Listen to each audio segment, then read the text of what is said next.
Yes, hii ni breaking news ya DIC TV. Msomaji wako ni mimi Jimmy Swash.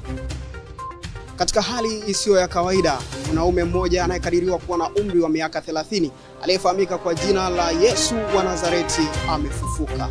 Habari hizi zinatoka nje kidogo ya jiji la Jerusalem, ambapo mwanaume huyu alizikwa ikiwa ni siku 3 mara baada ya kifo chake. Kifo chake kimetokana na hukumu ya kuangikwa msalabani iliyosomwa kwake, ikiambatana na kipigo kikubwa kilichopelekea umauti wake. Habari zinaeleza kuwa mwanaume huyu ameonekana maeneo kadhaa akiwa hai mara baada ya kufufuka, kama ambavyo iliandikwa na kutabiriwa na manabii wa zamani akiwemo Nabii Isaya. Undani wa taarifa hii, tuungane na ripota wetu Paul Mwanantala aliyeko mtaani eneo la tukio atupe kile ambacho kinaendelea. Paul, bila shaka unanipata kule ulipo. Asante sana studio, na ninawapata vizuri kabisa. Hapa nilipokaa ni jiwe ambalo lilikuwa limefunika kaburi, kwa maana ya kufunika kaburi ambalo mwili wa Yesu wa Nazareti ulikuwa umehifadhiwa. Na pembeni yangu hapa unaweza kuona ni kaburi ambalo lilikuwa limehifadhi mwili na inaonekana liko wazi kabisa. Na pembeni yangu tunao akina mama ambao walikuwa wamefika asubuhi kabisa na mapema, kama ilivyo desturi ya Wayahudi, kufika kuupaka mwili wa marehemu mafuta. Na tumepata wakina mama wawili ambao tunatamani tupate moja mawili matatu kutoka kwao, nini ambacho kilitokea asubuhi hiyo. Tuanze na mama wa kwanza hapa tusikie. Je, mama, mlikutana na habari gani hapa asubuhi mlipofika? Sisi asubuhi tulipofika hatukukuta jiwe limefunika kaburi, tukuta jiwe liko pembeni na mwili haukuwepo. Naam mama, tuambie. Ndio, ni kweli, na tulipoingia ndani tulikuta mwili haupo. Badala yake tulikutana na mtu ambaye ametuambia, kwa nini mnamtafuta aliye hai katika wafu? Hayupo kaburini, ameshafufuka. Hamkuogopa? Tulistuka na tulishangaa, lakini pia tulifurahi kuona ahadi ile ya siku 3 kufufuka imetimia, hivyo tukakimbia haraka kwenda kuambia wengine. Naam, kama ulivyosikia akina mama hao wametuambia habari ambazo wamekutana nazo asubuhi, na kiukweli inavyoonekana Yesu wa Nazareti na amefufuka. Na sisi tunafanya jitihada za kuwapata wale walinzi ambao walikuwepo hapa asubuhi kabisa na mapema, ili waweze kutuambia nini ambacho kilikuwa kimetokea kabisa. Kwako studio. Asante sana Paul kutoka Jerusalem akitupa habari ya kile ambacho kinajiri mahali kule. Lakini pia wanahabari wetu wamefanya jitihada za kukutana na mashuhuda wengine ambao walikuwepo kwenye eneo la tukio na wale ambao wameshuhudia mtu huyu ama mwanaume huyu akitembea mtaani. Tupate taarifa kutoka kwa kile ambacho wameeleza mashuhuda hao. Ndugu yangu, ni kweli Yesu amefufuka. Ni kweli amefufuka. Maana nilikuwa na mwenzangu tukiwa tunatembea kwenda kijiji kilichoko Emau. Wakati tunatembea tukiwa njiani, akaungana na sisi mtu ambaye hatukumfahamu. Tulipokuwa tukizungumzia habari za kufufuka kwa Yesu Kristo, akaanza kutuliza ni kama vile mambo haya hayafahamu. Lakini baadaye tulipofika mbele tukaamua kukatiza ili tupate chakula. Baadaye akaumega mkate na kutupatia sisi. Baadaye alivyoumega mkate na kutupatia sisi, tukafunuliwa macho kuwa mtu tuliongozana naye njiani alikuwa ni Yesu Kristo. Ndugu zangu, nawaambieni ni kweli Yesu amefufuka. Ni kweli Yesu amefufuka. Amefufuka kweli kweli. Yes, hiki ni kitu cha kushangaza kweli kweli, na hapa tunapata nafasi ya kuungana na mwanasaikolojia huyu kutoka Chuo Kikuu cha Mzumbe nchini Tanzania. Yeye ni mwadhiri katika chuo kile na atatuambia hili swala kisaikolojia kimekaaje hasa.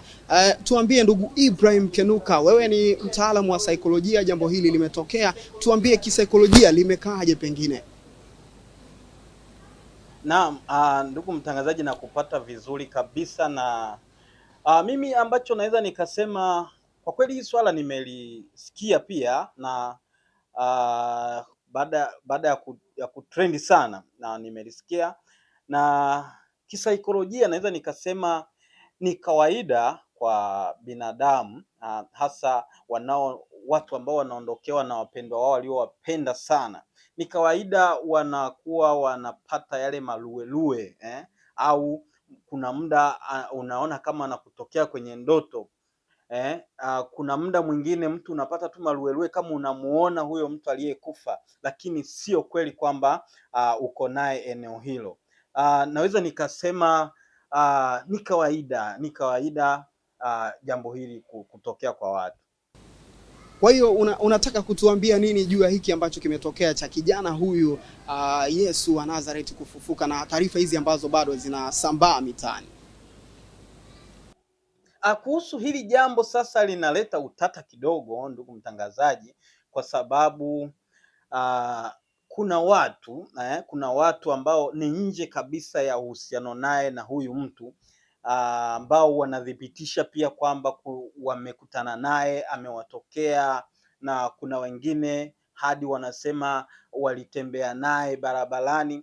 Kwa hiyo ni jambo ambalo linaleta kufikirisha kidogo, linaleta maswali.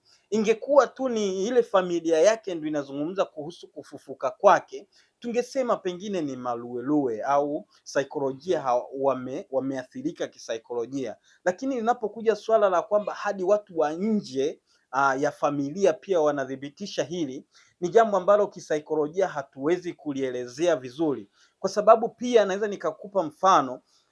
Siku anateswa tulimuona anapitishwa, alikuwa amepigwa vibaya sana, amejeruhiwa, mwili wake ulikuwa vibaya, una madonda.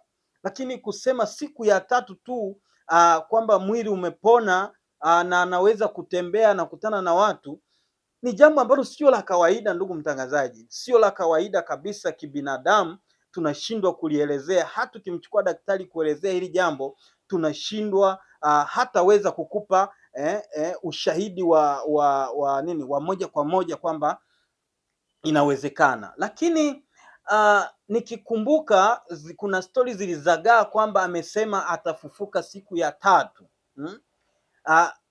Kwenye hili naweza nikasema labda ingekuwa hajawatokea watu, hajakutana na watu huko, tungesema labda alikuwa amepanga watu kwamba waje wamuibe siku ya 3. Lakini kwa sababu yeye mwenyewe anakutana na watu ambao kweli wanathibitisha ni yeye, kwa sababu walikuwa wameshamuona, mimi naweza nikasema linaleta mkanganyiko, kibinadamu, linaleta maswali, na siwezi kutolea ufafanuzi zaidi wa kitaalamu kuhusu jambo hili, ndugu mtangazaji. Pengine tuachie mamlaka, watakuja kuliweka sawa na kuelezea vizuri, au yeye mwenyewe akatokea na kusema kwamba yuko hapa, ni kweli amefufuka. Tutaona ni jambo la kweli.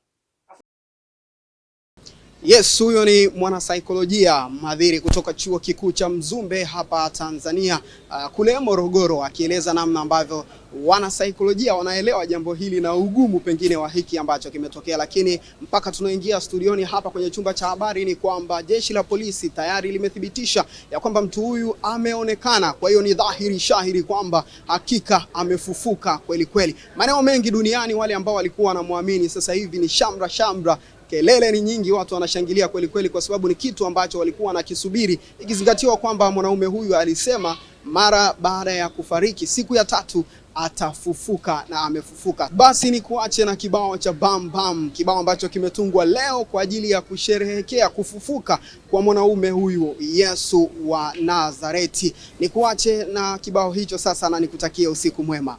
Alamsiki.